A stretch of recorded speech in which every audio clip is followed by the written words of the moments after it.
Allahu Allahu Allahu Allah Allahu Warahmatullahi wabarakatuh.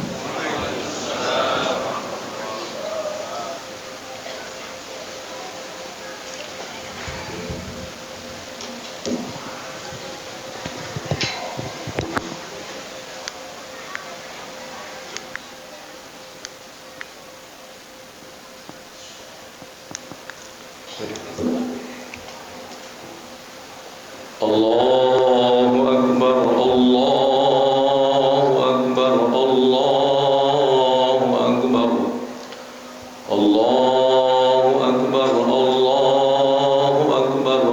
Allahu Akbar, Allahu Akbar, Allahu Akbar, Allahu Akbar, Allahu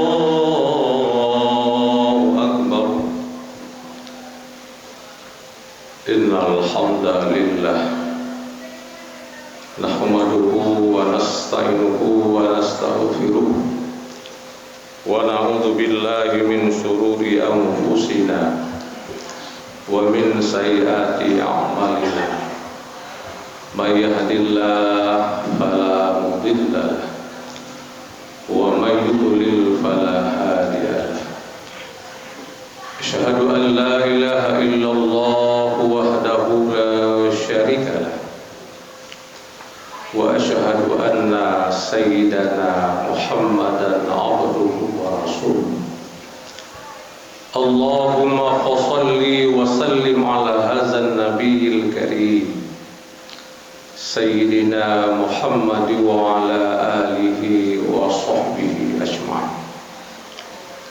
Amma ba'du fa ya ibadallah ittaqullaha haqqa tuqatih wa la tamutunna illa wa antum muslimun.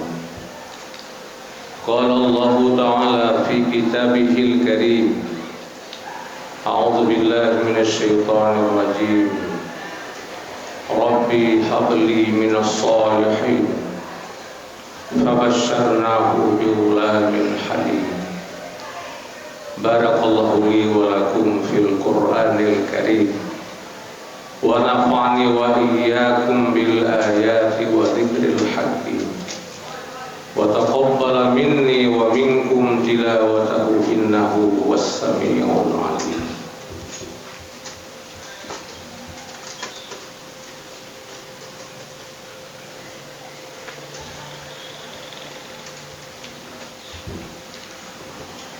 Allahu Akbar, Allahu Akbar, Allahu Akbar, Allahu Akbar, Allahu Akbar, Allahu Akbar, Allahu Akbar, walillahil hamd. Innal hamdalillah salatu wa salamun ala rasulillah wa ala alihi wa sahbihi wa mawalah. Amma ba'du fa ya ibadallah ittaqullaha haqqa tuqatih wa la tamutunna illa wa antum muslimun. La in syakartum la azidannakum wa la in kafartum inna azabi lasyadid. Allahumma ighfir lil muslimina wal muslimat wal mu'minina wal mu'minat al ahya'i minhum wal amwat bi rahmatika ya arhamar rahimin. Rabbana zalamna anfusana wa illam taghfir lana wa tarhamna lanakunanna minal khasirin. Rabbana hab lana min azwajina wa dhurriyyatina qurrata a'yun waj'alna lil muttaqina imama. Rabbana shrif 'anna 'adzaba jahannam inna 'adzabaha kana gharama innaha sa'at mustaqarra wa muqama. Rabbana atina fid dunya hasanah wa fil akhirati hasanah wa qina 'adzabannar. Walhamdulillahi rabbil alamin. Kaum muslimin sidang jamaah sholat Idul Adha yang sama-sama dimuliakan Allah Subhanahu wa Ta'ala. Guru kita bersama orang tua kita, Abah selaku imam besar Masjid Al-Mabrur, Bapak Gesi Joko Imum, Bapak Sekdes, Ketua Pemuda, seluruh kepala lorong, imam dusun, kaum muslimin, Bapak Ibu, adik-adik pemuda, remaja, putra dan putri yang saya hormati, saya cintai dan saya banggakan.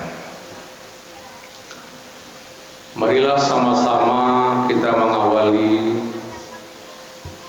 khutbah pada pagi yang berbahagia ini, seraya kita menyampaikan segala puji serta syukur kepada Allah Subhanahu wa Ta'ala atas segala limpahan rahmat serta nikmatnya kepada kita sekalian.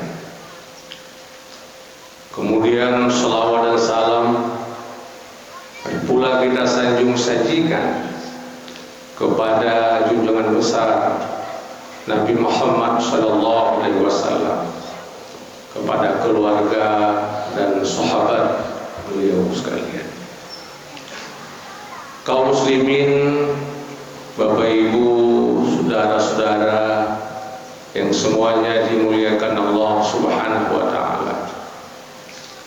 Hari ini sebahagian daripada umat Islam di dunia melaksanakan sholat Idul Adha tahun 1445 Hijriah. Ada sebagian saudara-saudara kita termasuk di Mekah dan di Madinah, mereka melaksanakan pada hari kemarin, yang semuanya itu adalah tidak lain mencari ridha Allah Subhanahu wa Ta'ala. Ketika kita berbicara hari raya Idul Adha, sama dengan kita berbicara hari raya haji, juga hari raya kurban.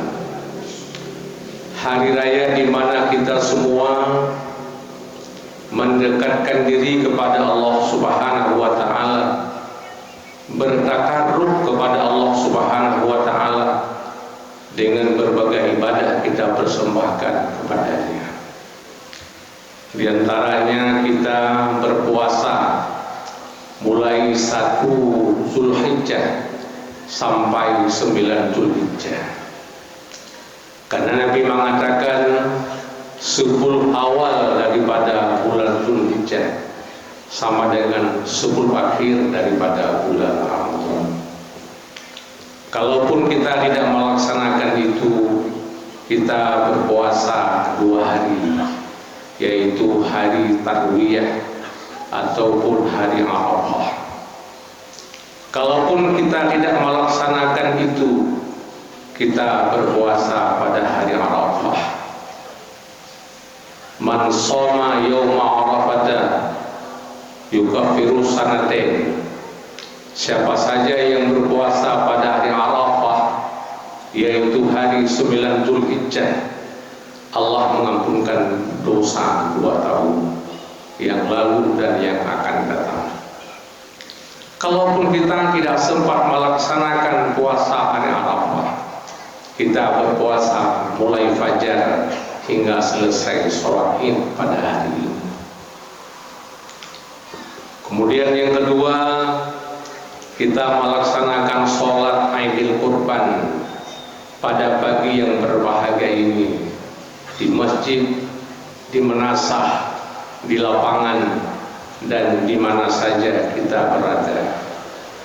Bahkan saudara-saudara kita yang tidak sempat ke masjid bisa melaksanakan di rumah walaupun hanya dengan sendirian. Kemudian yang ketiga yang tidak kalah pentingnya, pada hari ini dan 3 hari ke depan kita disunatkan, bahkan sunat muakkadah, untuk melaksanakan penyembelihan hewan kurban. Allah berfirman, Inna a'tainakal kautsar fasholli li rabbika wanhar inna syani'aka huwal abtar. Sesungguhnya kami telah memberikan kepadamu nikmat yang banyak, berbagai macam nikmat, termasuk diantaranya adalah nikmat harta. Fasholli, maka sholatlah pada hari raya Idul Kurban, wanhar, dan sembelihlah hewannya.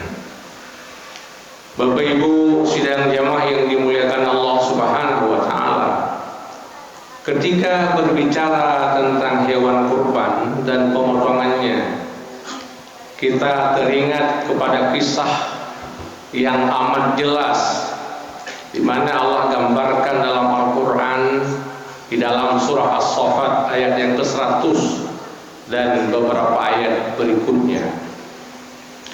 Rabbi habli minas sholihin, di mana bapak daripada para nabi, termasuk kakeknya Nabi kita Nabi Muhammad SAW, yaitu Nabiullah Ibrahim. Beliau seorang nabi yang sangat lama Allah tidak memberikan kepadanya anak, tetapi beliau tidak berputus asa dan selalu bermohon kepada Allah Subhanahu wa taala. Di antara doa-doanya adalah Rabbi habli minas sholihin, ya Allah, ya Tuhanku, berikanlah kepadaku seorang anak yang soleh. Beliau tidak bosan-bosan bermohon kepada Allah Subhanahu wa taala dengan doanya itu. Seraya beliau mempersembahkan kepada Allah berbagai macam sedekah, memberikan makanan minuman kepada masyarakat, bahkan berkorban sampai 300 ekor pada satu hari. Kenapa? Beliau mengharapkan balasan daripada Allah Subhanahu wa taala, yaitu seorang anak yang soleh. Bahkan satu ketika Ibrahim banyak sekali berkorban, malaikat berbentuk manusia datang kepadanya, ya Ibrahim, engkau telah banyak berkorban, memberikan daging-daging korban itu kepada para fuqara masyarakat. Ibrahim lantas menjawab, lau kana li ibnun lam dhabihuka fillah, andai kata diriku diberikan seorang anak, akan kusembelihkan Allah Subhanahu wa taala. Menjelang usianya 80 tahun setelah beliau melaksanakan sunat, beliau Allah kabulkan doanya. Allah berikan kepadanya kabar gembira. Fabasyarnahu bighulamin halim. Allah menyampaikan kabar gembira kepadanya dengan memberikan seorang anak yang soleh, yaitu Nabi Ismail alaihissalatu wassalam. Muslimin sekalian, ketika itu Ismail sedang enak bersama dengan ibunya, di mana Ibrahim meninggalkan Ismail bersama ibunya di lembah-lembah Bina. Allah pun berfirman kepadanya dalam mimpinya, ya Ibrahim, uf binaqrika, wahai Ibrahim, tunaikan dengan janjimu. Namun pada paginya beliau masih ragu, apakah mimpi itu datang daripada Allah ataupun datang daripada syaitan. Malam besoknya mimpi kembali dengan mimpi yang sama, bahwa Ibrahim meyakini itu mimpi datang daripada Allah. Ketika itu Ibrahim berangkat menuju ke Mina, bertemu dengan istrinya Hajar dan dengan anaknya. Seraya mengatakan, ya bunayya, falamma balagha ma'hu sa'ya qala ya Inni ara fil manam anni adbahuka fanzur maza tara. Manakala Ismail sudah menjelang remaja, sekitar usianya 13 tahun, beliau mengatakan kepada anaknya dan bermusyawarah, wahai anakku, wahai anak yang paling kusayang, sungguh aku melihat dalam mimpiku aku menyembelihmu. Fandur maza tara, bagaimana pendapatmu? Seorang anak yang soleh, yang memang didoakan oleh ayahnya, Nabi Ibrahim pun menjawab dengan santai dan tenang, ya abati if'al ma tu'maru satajiduni insyaallahu minas sabirin. Wahai bapakku, laksanakan apa yang diperintah, engkau akan mendapatiku setengah daripada anak yang sabar. Rupanya Ibrahim dan Ismail, kedua-duanya mementingkan kepentingan Allah daripada kepentingan lain. Falamma aslama wa tallahu lil yabin, maka manakala keduanya menyerah diri kepada Allah, Ibrahim pun melampiaskan pisaunya di pelipisnya Ismail. Ketika benar-benar Ibrahim melaksanakan perintah Allah, wa nadainahu ayya Ibrahim qad sadaqta ru'ya, kami panggil, wahai Ibrahim, engkau sudah membenarkan mimpi. Inna kadzalika najzil muhsinin, sungguh yang demikian itu kami akan membalas kepada orang-orang yang berbuat baik. Ibrahim dengan tulus dan Ismail pun tulus melaksanakan perintah Allah Subhanahu wa ta'ala. Inna hadza lahuwal bala'ul mubin, ini adalah cobaan yang sangat besar. Wa fadainahu bidzibhin 'adzim, dan kami tebus Ismail itu dengan kibas yang paling besar. Hingga pada hari ini muslimin yang dimuliakan Allah Subhanahu wa ta'ala, menjadi syariat kepada kita umat Muhammad sallallahu alaihi wasallam sunat menyembelih seekor lembu untuk 7 orang dan seekor kambing kibas untuk 1 orang, yaitu bagi orang-orang yang mampu. Mangkana lahu si'atun wa lam yudahi fala yukarribanna musallana. Siapa saja yang punya kemudahan, yang punya rezeki lalu tidak melaksanakan sembelih hewan kurban, maka jangan pernah datang ke depan sholat kami. Itu penekanan daripada Nabi Sallallahu Alaihi Wasallam. Muslimin yang dimuliakan Allah Subhanahu Wa Taala, di dalam sirah, di dalam kisah Ibrahim dan Ismail, kita bisa mengambil beberapa intisari. Di antaranya adalah ada 4 intisari yang bisa kita ambil dalam peristiwa korban ini. Yang pertama adalah Ibrahim dan Ismail adalah seorang hamba Allah yang sangat jujur. Kenapa demikian? Al-haqqu min rabbikum fala takunanna minal mumtarin. Kebenaran itu datang daripada Tuhanmu, maka jangan sekali-kali kamu ragu dengan itu. Ibrahim membenarkan bahwa mimpinya itu datang daripada Allah dan itu perintah Allah. Ibrahim melaksanakan dengan setulus hati bersama dengan anaknya Ismail. Jadi beliau adalah merupakan orang yang paling jujur, orang yang tidak pernah hawa. Jujur dalam perbuatannya, jujur dalam perkataannya, bahkan jujur dalam berbagai tindakannya. Itulah Nabi Ibrahim. Muslimin sekalian. Maka di sini Nabi mengatakan al-kizbu la ummati, orang-orang yang bohong adalah bukan umat Nabi. Salah satu tanda dan ciri khas umat Nabi Muhammad sallallahu alaihi wasallam adalah orang yang benar. dimanapun posisi kita. Kita sebagai pejabat, kita sebagai rakyat, kita sebagai ulama, kita sebagai polisi, kita sebagai hakim, tentara, sebagai politisi, semuanya menjadi orang-orang yang jujur. Ini yang dapat kita ambil daripada Nabi Ibrahim alaihissalam. Kejujuran itu bisa merubah penjahat. Orang-orang jahat bisa berubah menjadi baik dengan kejujuran yang kita punya.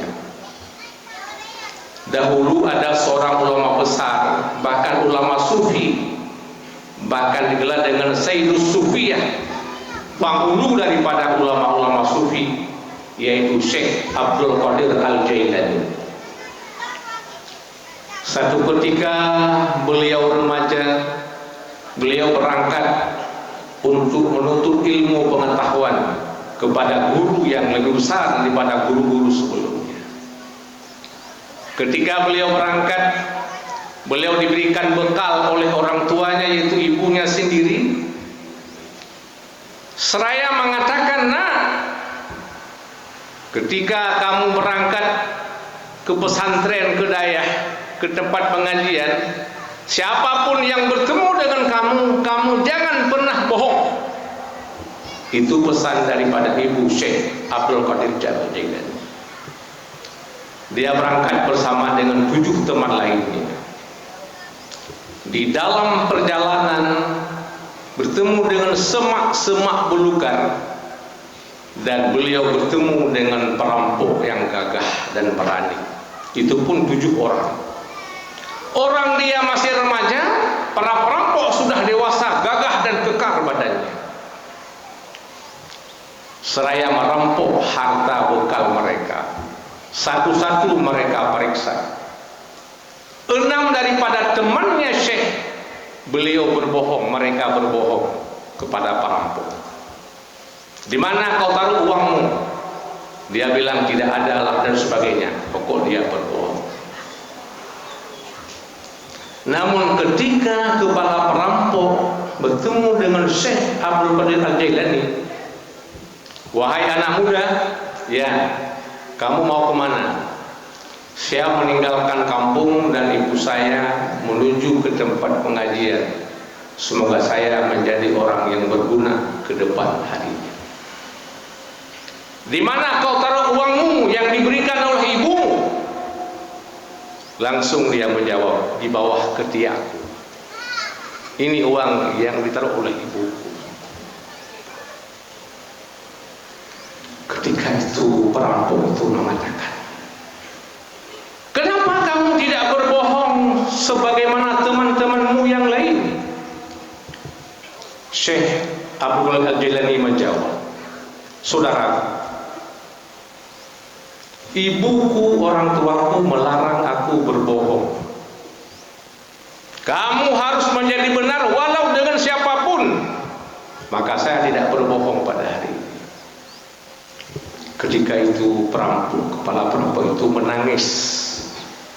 "Bagaimana dengan saya yang selama ini berbohong?" Lantas dimasukkan kembali uangnya kepada Syekh Abdul Qadir Al-Jailani, dan ke-7 perampok itu ikut dengan beliau berangkat ke tempat pengajian. Yang tadinya beliau sendirian, beliau 7 orang, sekarang bertambah menjadi 14 orang. Dan ke-14 mereka itu adalah semuanya menjadi ulama besar.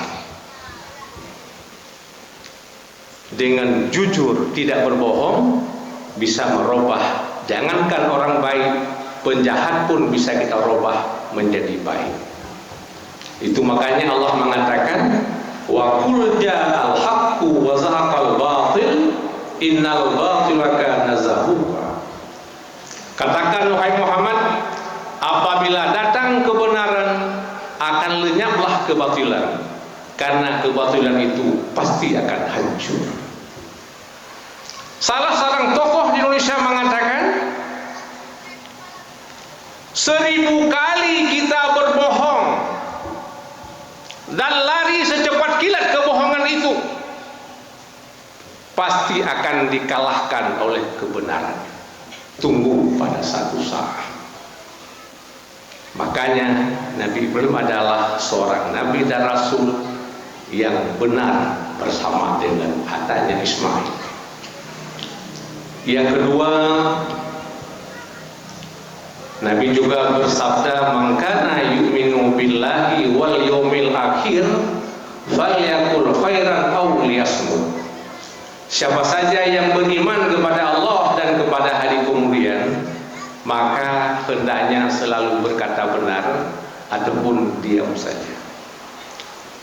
Apa saja yang keluar daripada mulut kita wajib benar. Kalau tidak mampu, diam saja, itu lebih baik.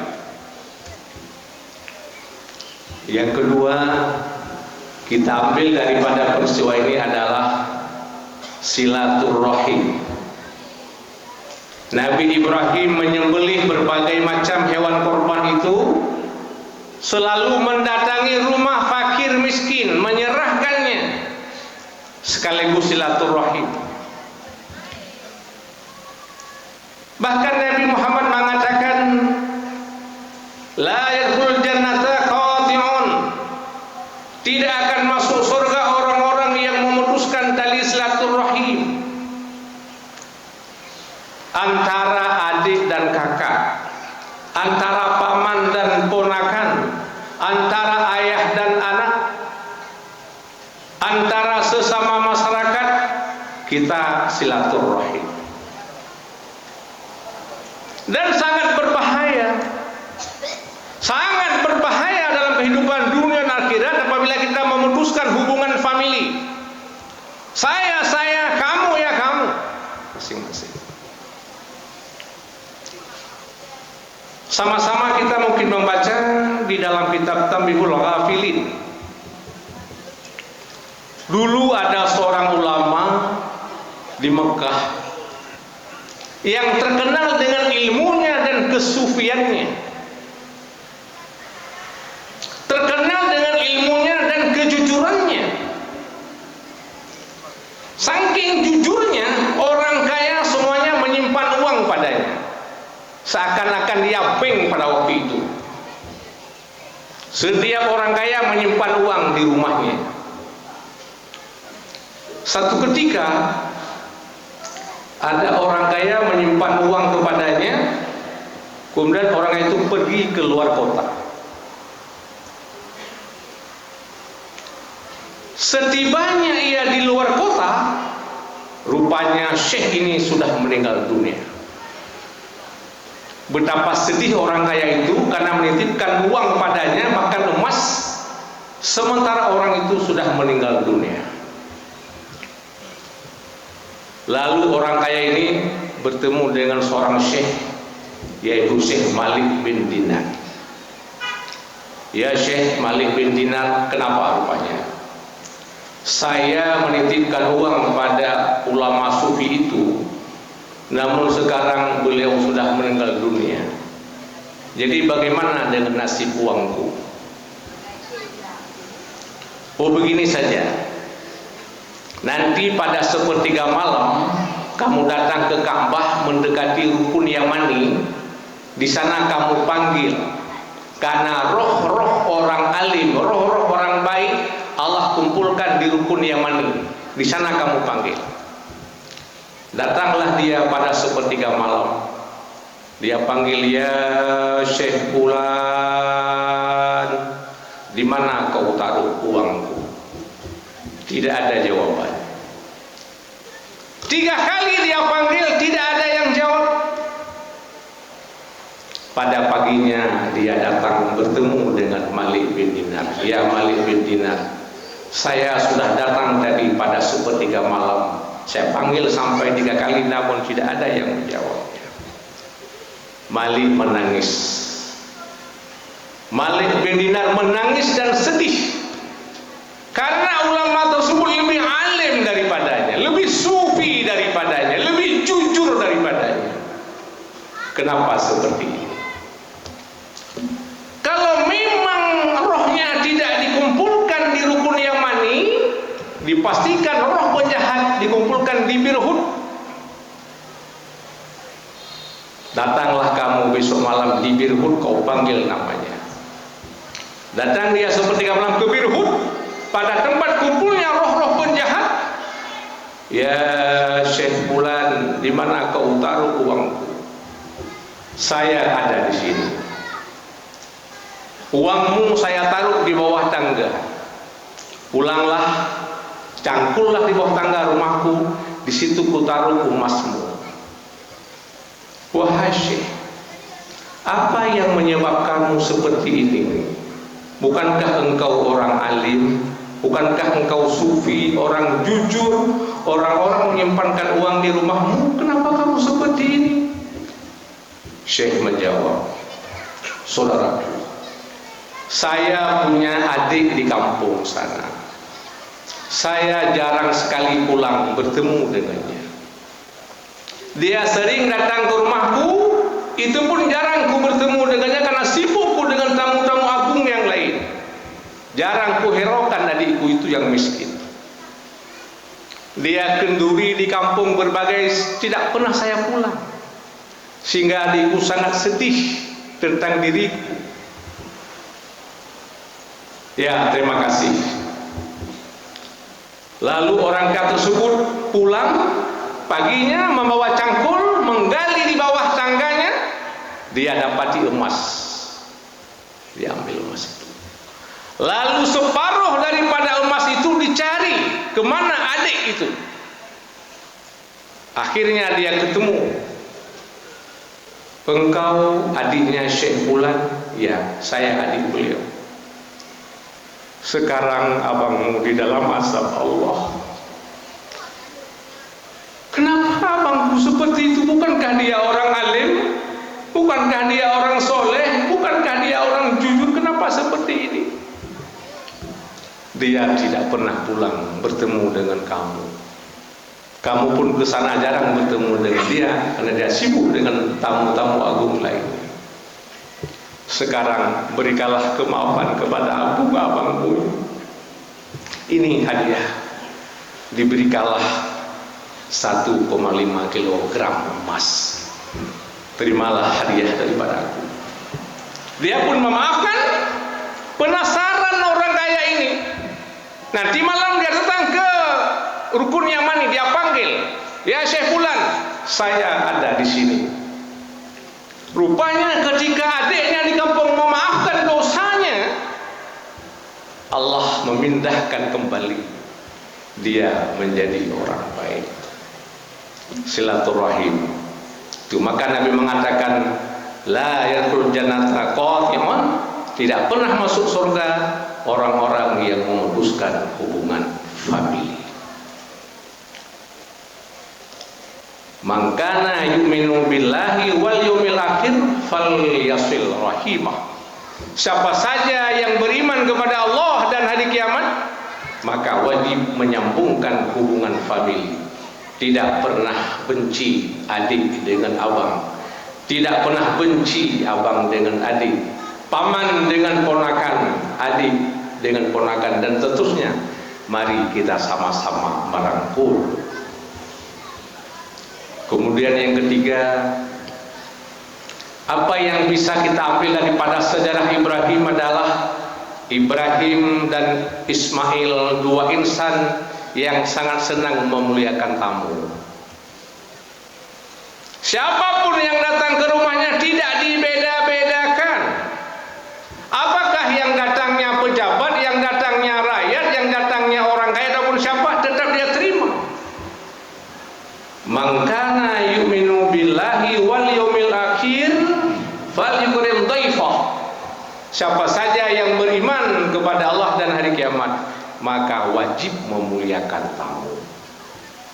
Bahkan Nabi mengatakan pada yang lain, iza dakhalal qaumu dakhala birizqih wa idza kharaja bimaghfirati dzunubi.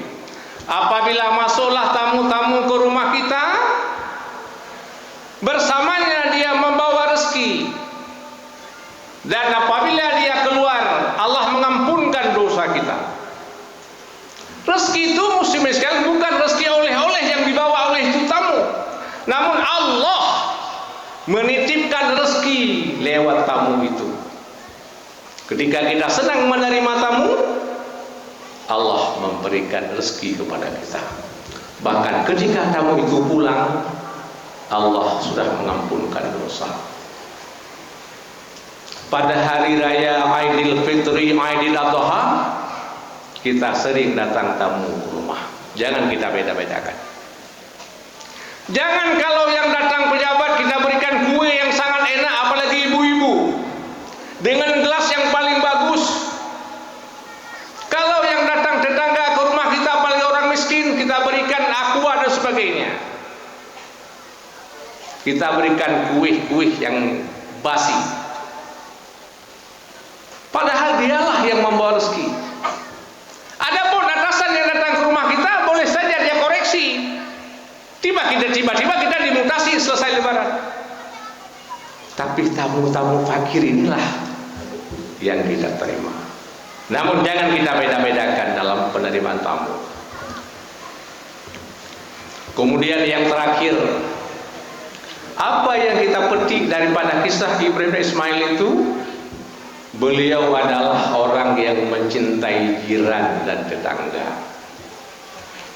Man kana yu'minu billahi wal yaumil akhir falyukrim jarah. Siapa saja yang beriman dengan Allah dan hari kiamat, maka wajib memuliakan tetangga. Mahu jiran, siapa tetangga itu? Di dalam kitab Taisirul Akhlaq disebutkan, tetangga adalah 40 rumah di depan rumah kita, 40 rumah di belakang rumah kita, 40 rumah di kanan rumah kita, dan di kiri rumah kita. Itu namanya tetangga yang wajib kita muliakan. Sama dengan 100 rumah kita di sekitar rumah kita, itu adalah tetangga yang wajib kita muliakan. Dan itu Nabi mengatakan kaitannya langsung iman kepada Allah dan hari kiamat. Siapa saja yang beriman kepada Allah dan kepada hari kiamat wajib memuliakan tetangga. Kalaulah kita sakit, kalaulah kita meninggal, belum abang kita tahu di kampung, tetangga kita sudah sibuk mengurusi jasad kita. Tetangga. Muslimin sekalian, bagaimana dengan tetangga itu? Dahulu Pak, dahulu ada seorang ulama pergi haji Pak, yang bernama Abdullah bin Al-Mubarak. Ketika dia selesai berwukuf di Arafah, beliau tertidur di atas batu besar. Dan ini disebutkan di berbagai kitab fikih dalam bab wukuf di Arafah. Ketika Abdullah bin Al-Mubarak tertidur, tiba-tiba turun 2 orang malaikat dan keduanya berdialog. Salah satu berkata kepada malaikat yang lain, "Wahai sahabatku, berapa orang berhaji tahun ini?" Jawabannya 600.000 orang. 600.000 orang berhaji tahun ini. Lalu berapa orang yang diterima hajinya pada tahun ini? Satu pun Allah tidak terima. Semuanya Allah tolak hajinya itu. Abdullah bin Al-Mubarak sangat sedih. Betapa tidak orang yang berhaji saat itu dengan kuda, dengan onta, berjalan kaki, berdebu. Capek-capek mereka melontarkan jumrah, wukuf di Arafah, sa'i dan tawaf. Namun Allah tolak haji mereka semua, enggak diterima. Malaikat tadi melanjutkan, namun yang diterima haji hanya 1 orang. Siapa itu? Yaitu Ahmad bin Al-Muwafiq. Beliau adalah tukang sol sepatu yang ada di pojok kota Damaskus. Yang diterima haji adalah Ahmad bin Al-Muwafiq. Beliau tukang sol sepatu yang ada di sudut kota Damaskus. Lalu Abdullah bin Al-Mubarak bangun dari mimpinya. Ketika dia bangun menyelesaikan rukun-rukun haji semuanya dan bertahlul, seraya bersiap-siap untuk pulang. Ketika pulang dia belok ke Syria, ke Damaskus, ingin membuktikan dan mencari di mana Ahmad bin Al-Muwafiq, tukang sol sepatu itu.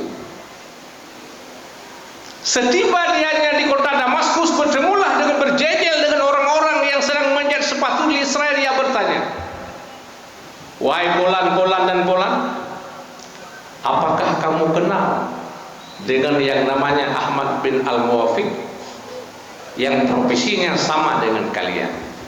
"Oh, kami kenal.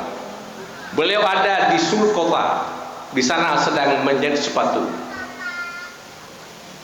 Datanglah Abdullah bin Al-Mubarak bertemu dengannya. "Kamu Ahmad bin Al-Muwafiq?" "Iya." "Apakah kamu baru saja pulang haji?" "Tidak, saya tidak sempat berhaji."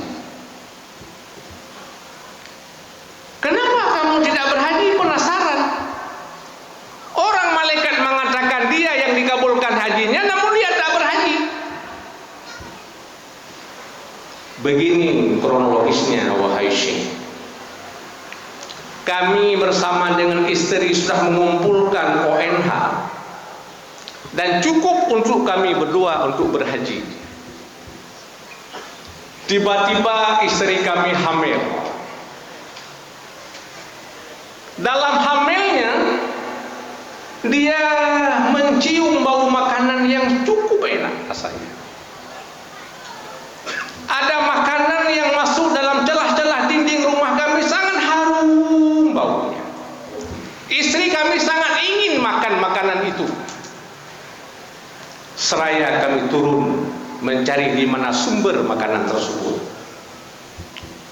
Semakin dekat kami semakin bau. Rupanya ada di sebuah rumah reun. Di sebuah rumah orang miskin sekali. Kami membuka pintu, mengatakan "Assalamualaikum." Dia pun menjawab, "Oh, ini bau harum yang sangat sedap." "Wahai sahibul bait, istriku sangat ingin makan dengan makanan ini. Berikanlah sedikit kepadaku." "Oh, tidak bisa, Tuan. Ini makanan hanya untuk aku, bukan untuk Tuan. Kalau kamu tidak memberikan, akan kubeli. Berapapun harga akan kubeli makanan ini. Karena istriku sangat ngidam untuk makan makanan ini." Ia menjawab, "Tuan, ini makanan halal kepada kami, namun haram kepada Tuan. Ini makanan halal kepada kami, namun haram kepada Tuan." "Kenapa seperti itu? Bukankah kita sama-sama muslim?" "Ya, kita sama-sama muslim. Kami sudah 3 hari tidak makan. Istri kami dan anak-anak kami lapar selama ini." Istriku mengatakan, "Bang, keluarlah, cari sesuatu kepada kita, di mana kita sudah 3 hari tidak makan, hanya minum air putih saja." Maka aku keluar. Ketika aku keluar, ketemulah dengan bangkai kancil. Ketemu dengan bangkai kancil, seraya ku sembelih dan ku bawa pulang ke rumah. Lalu istriku memasaknya. Ini untuk kami makan pada siang ini, wahai Tuhan. Sedih. Ahmad bin Al-Muwafiq ini sedih. Kita makan sehari 3 kali dengan roti, dengan ikan, dengan kambing, dengan ayam. Rupanya ada saudara kita di sekitar kita yang tidak makan berhari-hari sampai 3 hari.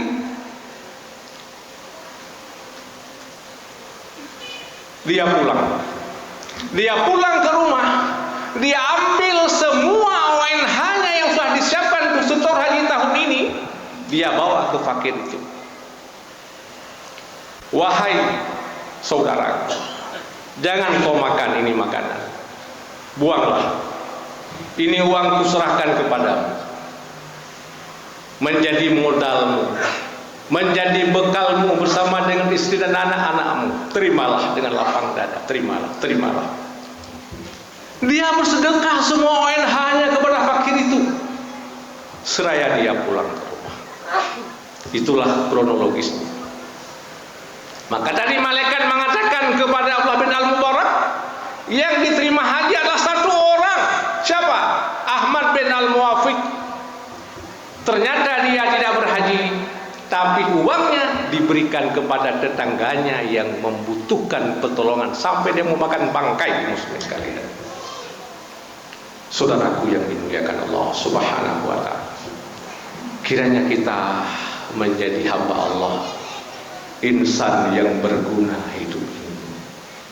Yang pertama, kita menjadi orang yang jujur dalam perkataan, perbuatan, dan tindakan. Yang kedua, kita menjadi orang yang selalu silaturahim. Jangan bengis antara adik dan abang, kakak dan adik, paman dan ponakan. Kemudian yang ketiga, kita menjadi orang yang senantiasa menerima tamu. Dengan senang hati kita menerima tamu yang datang ke rumah kita.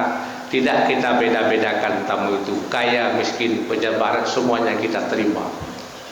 Kemudian yang keempat, kita adalah menjadi orang yang senantiasa memuliakan tetangga, memuliakan jiran. Kalau itu kita laksanakan, muslim sekalian, kita menjadi hamba Allah yang bahagia di dunia dan bahagia di akhirat. Semoga bermanfaat. Subhanakallahumma wa bihamdika asyhadu an la ilaha illa anta nastaghfiruka wa atubu ilaika. Wassalamualaikum warahmatullahi wabarakatuh.